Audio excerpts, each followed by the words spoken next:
Pinasasampahan ng reklamo ng DSWD ang isang opisyal ng barangay sa Davao del Sur na kumuha umano ng ayuda para sa mga buntis. Balitang hatid ni Marisol Abduraman.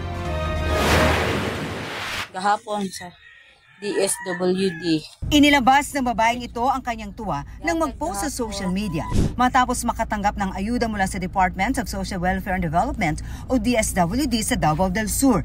Ipinakita pa na nagdadalang taong recipient ang sobrang may lamang 10,000 pisong cash aid sa ilalim ng Assistance to Individuals in Crisis Situation Program o AICS.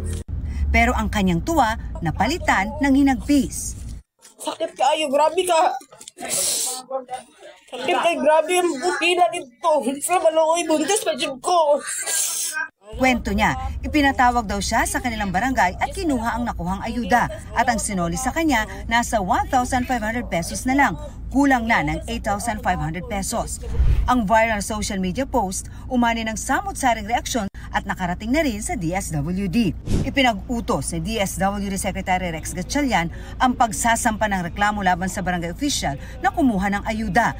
Ang sumbong daw ng babae sa DSWD, kinuha ang kanyang ayuda para daw mas maraming makatanggap. Ongoing na fina-file yung affidavit of complaint.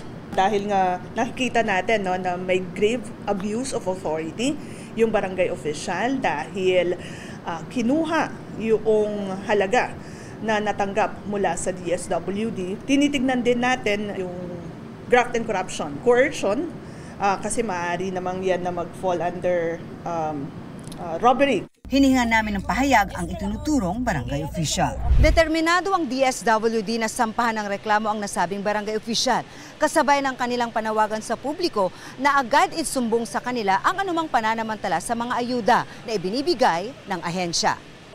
Marisol Abduraman, nagbabalita para sa GMA Integrated News. Kapuso, para sa mga maiinit na balita, mag-subscribe sa GMA Integrated News sa YouTube.